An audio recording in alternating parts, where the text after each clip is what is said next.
যুক্তরাজ্যের অর্থনীতি বিষয়ক মিনিস্টারের পদ থেকে টিউলিপ সিদ্দিকীর পদত্যাগের পর এবার নিজ দলের সদস্যদের তোপের মুখে পড়েছেন ব্রিটিশ প্রধানমন্ত্রী কিয়ার স্টারমার।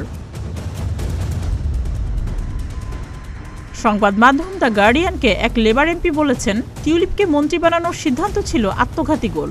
সবাই জানতো বাংলাদেশের রাজনৈতিক ব্যক্তিদের সাথে স্টারমারের ভালো সম্পর্ক ছিল। টিউলিপকে এই দায়িত্ব দিয়ে এত সবকিছু করার বিষয়টি ভালো ছিল না। ক্ষমতাসীন লেবার পার্টির এমপি টিউলিপ শেখ হাসিনার ঘনিষ্ঠজনদের কাছ থেকে বিনামূল্যে একাধিক সম্পত্তি পাওয়ার অভিযোগে চাপের মুখে পড়েন। এসবের পর তার মন্ত্রিত্ব নড়বড়ে হয়ে যায়। শেষ পর্যন্ত দুর্নীতির অভিযোগ মাথায় নিয়ে সরে যেতে হয় তাকে। পদত্যাগপত্রে টিউলিপ দাবি করেছেন তিনি কোনো অন্যায় করেননি এবং পরিবারের সদস্যদের সঙ্গে সম্পর্কের ব্যাপারে বিস্তারিত তথ্য দিয়েছেন।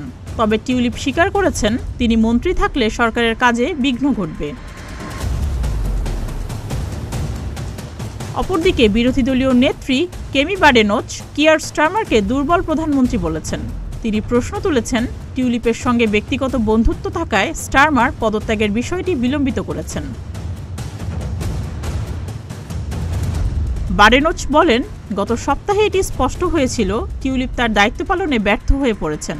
তারপরেও নিজের কাছের বন্ধুকে রক্ষায় প্রধানমন্ত্রী টিউলিপের পদত্যাগের বিষয়টি বিলম্বিত করেছেন। এদিকে টিউলিপের পদত্যাগপত্র গ্রহণ করে মন্ত্রীর দায়িত্ব পালনের জন্য তাকে চিঠি দিয়ে ধন্যবাদ জানিয়েছেন প্রধানমন্ত্রী কিয়ার স্টারমার।